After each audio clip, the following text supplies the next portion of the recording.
Olá, bom dia para todos. Espero que todos estejam nessa paz que só o Senhor Jesus Cristo tem para nos oferecer. A paz que excede todo entendimento, está acima de todo entendimento. Hoje, nesta manhã, eu vou falar de um assunto que as pessoas não concordam, mas eu não tenho nenhum objetivo, nenhuma pretensão de agradar as pessoas. Não, esse não é o meu objetivo. O meu objetivo é falar de alguns assuntos bíblicos que são de suma importância para o nosso crescimento, mas que são chamado efeito manada. Quero falar de duas datas comemorativas em lugares diferentes, que para seus povos têm grandes significados, mas para outros não, são apenas adotadas. Eu quero falar do dia 7 de setembro e da Páscoa. O dia 7 de setembro é uma data, é um memorial, aquele grande dia da independência do Brasil, né? É um memorial. Então, é uma data exclusivamente brasileira. Então, cada país tem sua data comemorativa. Então, não faz nenhum sentido, por exemplo, qualquer um país, a América do Norte, né? Os países da América do Norte comemorar o dia 7 de setembro, porque o dia 7 de setembro é o dia nosso, é o dia da nossa independência.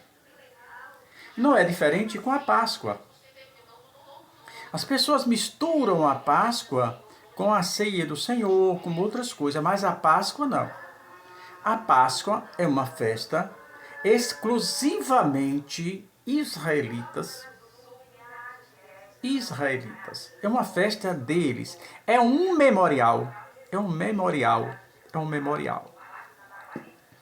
A primeira Páscoa que foi instituída foi lá no Egito. Está escrito no livro do Êxodo, capítulo 12. Isso é a primeira Páscoa, que é quando Deus, depois de todas aquelas pragas, e mesmo assim Faraó endurecera o seu coração, e Deus disse a Moisés: olha, esta noite, tu vai preparar a Páscoa.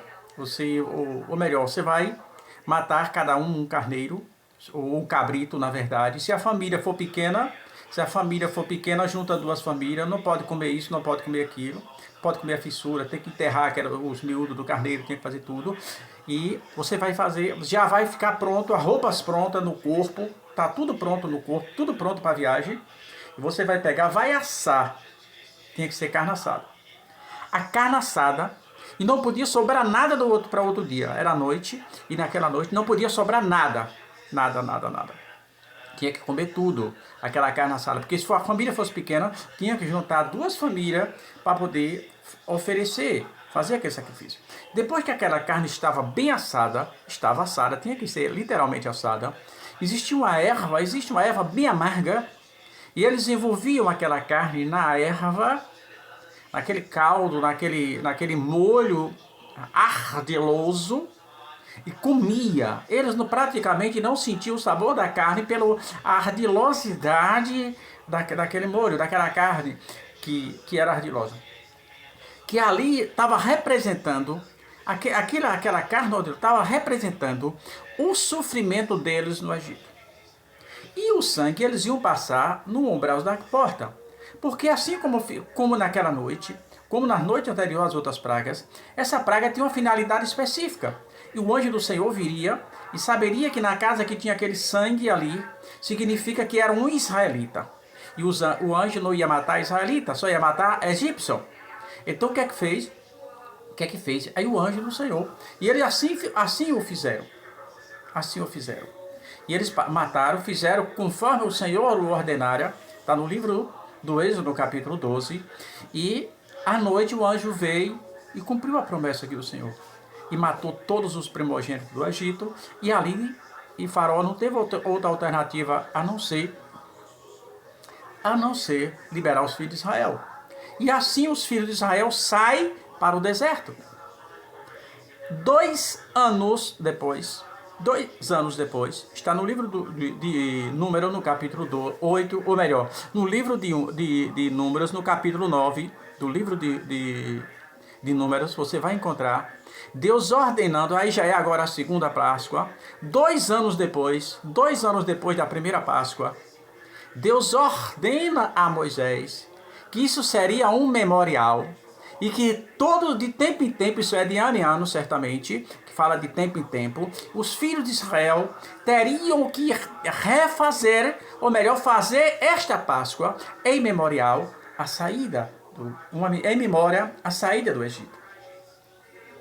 Não era com peixe, não era com frango, não era com nada, era com carne assada, pão ázimo, que é pão sem fermento, pão ázimo e ervas amargas.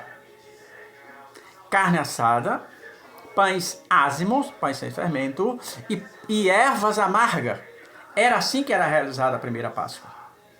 Então, eu costumo dizer que assim, para nós brasileiros, comemorar uma Páscoa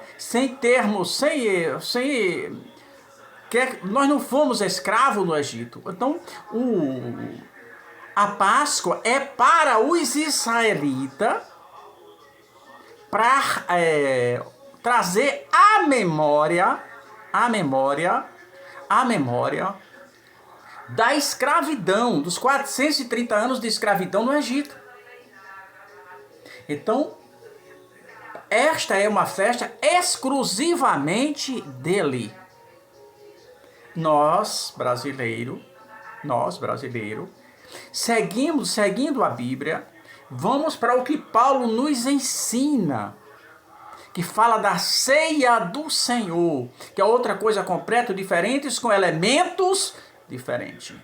Na Páscoa você tinha a carne assada, envolvida em ervas amargas, e os pães ázimos. Isso é a Páscoa, que era um memorial da saída dos filhos de Israel lá do Egito, fazendo a reflexão do sofrimento deles. A ceia do Senhor, os elementos é o pão e o suco de uva ou vinho, que representa o corpo e o sangue de Jesus derramado na cruz do Calvário. Então a Páscoa e a ceia do Senhor são duas coisas diferentes, com elementos diferentes. E a Páscoa é coisa exclusivamente dos israelitas e não de outros povos, de qualquer povo. Não, a Páscoa é um memorial dos israelitas que lembram os 430 anos que eles estavam no Egito e como foi essa saída. É por isso que ela tem que ser feita com a carne assada envolvida, né, nesse elemento que é essa ervas amarga, que para eles não comem sentindo o sabor, eles comem porque tem que comer, que pela força da lei, se não comesse, morreria. Entendeu? Então, não era para fazer um churrasco e convidar os vizinhos, não era. Era difícil de comer aquela carne amarga, envolvida naquela ervas amarga. Então vamos separar duas coisas. Páscoa é uma festa exclusivamente, não é nem uma festa, é um memorial, né? É um memorial comemorado pelos israelitas que relembram o tempo da escravidão lá no Egito, 430 anos, e como Deus o tirara com o braço forte, que é o dia que o anjo passou e matou os primogênitos. Então, nós, brasileiros, não temos nada a ver com a Páscoa. O que nós temos é com a ceia do Senhor, que representa o corpo e o sangue de Jesus, com elementos diferentes. Então, e se alguém diz, mas Juraci, eu não creio nisso. Pronto, eu não posso falar que eu não tenho se você crê ou se você não crê. Deixe de beber água na fonte errada. Cave vai lá a sua própria fonte. A Bíblia é uma fonte. Vai lá no livro do Êxodo, no capítulo 12, leia esse texto. Depois vai para o livro de Números, no capítulo 9, e leia. Pare de beber água na fonte errada.